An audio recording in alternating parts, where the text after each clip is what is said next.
হুগলির ধনেখালি সংলগ্ন দাঁতপুর থানা এলাকায় রাজনৈতিক কর্মসূচিতে যোগ দিতে গিয়ে চরম বিক্ষোভের মুখে পড়েছেন ভরতপুরের বিতর্কিত বিধায়ক তথা জনতা উন্নয়ন পার্টির প্রতিষ্ঠাতা হুমায়ুন কবির।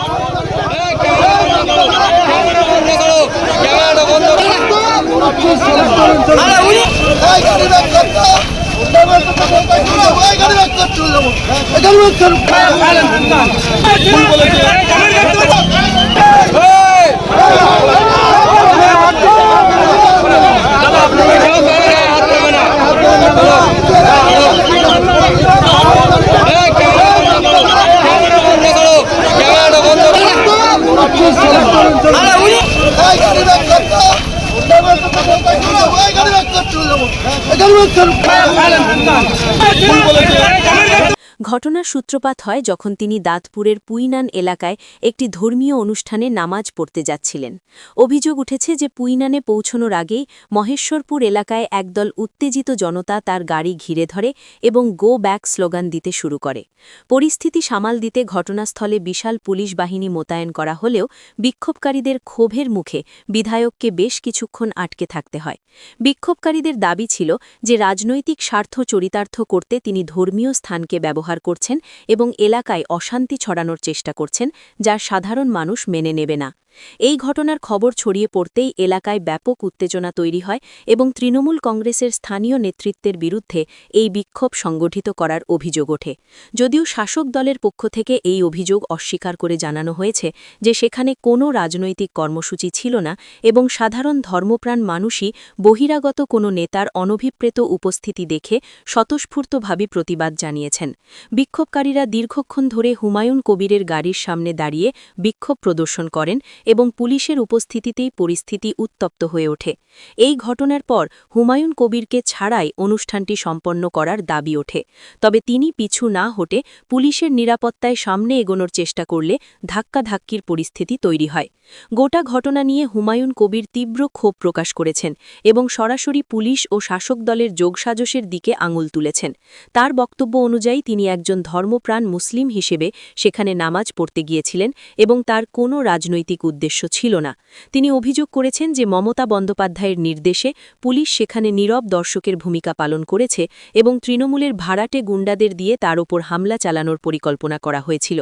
হুমায়ুন কবির আরও দাবি করেছেন যে নতুন দল গঠন করার পর থেকেই তার জনপ্রিয়তা দেখে শাসক দল ভয় পেয়েছে এবং সে কারণেই তাকে বিভিন্ন জায়গায় হেনস্থা করা হচ্ছে। শেষ পাওয়া খবর অনুযায়ী এই বিক্ষোভের জেরে এলাকায় পুলিশি টহল বাড়ানো হয়েছে এবং হুমায়ুন কবির বিষয়টি নিয়ে আইনি পদক্ষেপ করার হুঁশিয়ারি দিয়েছেন। অমুসলিমরা সেখানে ঢুকে অমুসলিমদের লোকজনের নেতৃত্বে অসীমা পাত্রর একজন কাছের ব্যক্তি, সে ডিং করেছিল একটা বিশ্ব ইজতেমার মতো জায়গাতে, কি করে সে ঢুকলো, পুলিশ কেন তাদেরকে অ্যালাউ করলো, দাঁতপুর থানা হুগলির তারা কেন ওখানে তাকে অ্যালাউ করলো। তাই সে প্রথমে আমাকে ব্যারিকেড করার পর আমি যখন 3 কিলোমিটার পার করে যখন সেখানে গিয়ে নামি, আমার গাড়ি পার্ক করে দেওয়ার পর যখন রাস্তায় অগণিত সাধারণ মানুষ আমার দিকে আসে হ্যান্ডশেক করার জন্য, তারা আমার সঙ্গে মিলতে আসে, সেই সময় সেই ব্যক্তি আবার ওখানে গিয়ে আমাকে গো ব্যাক স্লোগান দেয় এবং বিজেপির দালাল আখ্যা দেয়।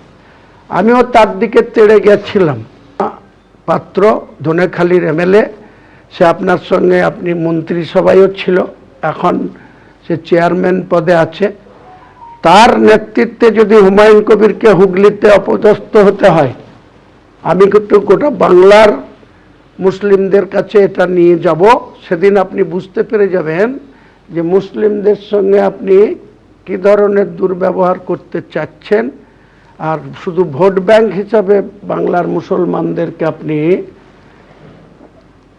ব্যবহার করতে চাচ্ছেন, তার যোগ্য জবাব আপনাকে আজকে প্রথম দিন 2026 সালে আসুন আপনি লড়াইয়ের ময়দানে, আপনার সঙ্গে আমরা প্রত্যেকটা ইঞ্চিতে ইঞ্চিতে বাংলার তৃণমূল কংগ্রেসের সঙ্গে আমার যারা জোট সঙ্গী হবে তাদেরকে নিয়ে আমি আপনাদের সঙ্গে রাজনৈতিক লড়াই নামব।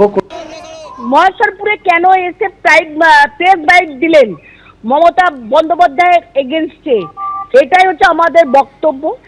সেকেন্ড হচ্ছে যে ইজতেমা যেটা হচ্ছে এইটা তাদের ধর্মীয় অনুষ্ঠান, এখানে তৃণমূল কংগ্রেস কোনো জায়গায় জড়িত নয়, এবং ওনাকে কে আটকেছে, কেন আটকেছে সেটা ইজতেমা কমিটি বলতে পারবে, এটা আমরা বলবো কেন? এই চ্যালেঞ্জ তো আমরা শুনে শুনে আলা হয়েই যাচ্ছি। কোনো সময় সিপিএম চ্যালেঞ্জ করে, কোনো সময় বিজেপি চ্যালেঞ্জ করে, আবার বিজেপির দালাল হুমায়ুন কবিরও চ্যালেঞ্জে নেমেছেন। তাহলে সেটা উনি বুঝবেন, ওনাকে কে ভোট দেবেন। উনিও তো বাবরি মসজিদ ভাঙার পরে তিনিও তো বিজেপির ক্যান্ডিডেট হয়েছিলেন। হ্যাঁ, তিনিও তো বিজেপির ক্যান্ডিডেট হয়েছিলেন, আর এখন আড়ালে আবডালে বিজেপির চামচাগিরি করছে, বিজেপির দালালি করছে।